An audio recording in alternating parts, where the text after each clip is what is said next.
4.5 billion years ago, there was no moon or Earth, just a large planet going through the early stages of its life cycle.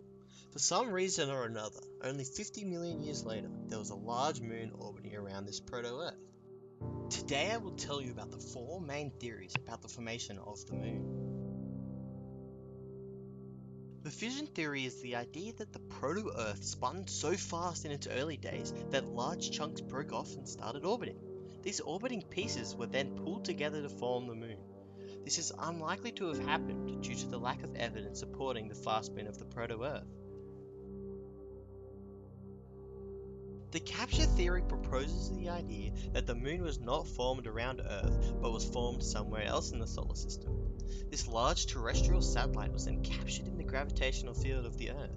This theory does explain why the Earth and Moon don't appear to be made of the same material, but is unlikely to have happened. The co-creation theory is the theory that the Earth and the Moon both formed out of the primitive solar nebula at roughly the same place at the same time. Although this theory suggests that the Earth and Moon formed so close together, this theory doesn't explain why the composition of the Moon and the Earth is so different. This theory only explains why the Moon is in its location, but can't really explain anything else. The collisional ejection theory, or the giant impact, is one of the most common and widely accepted theories of the formation of the Moon.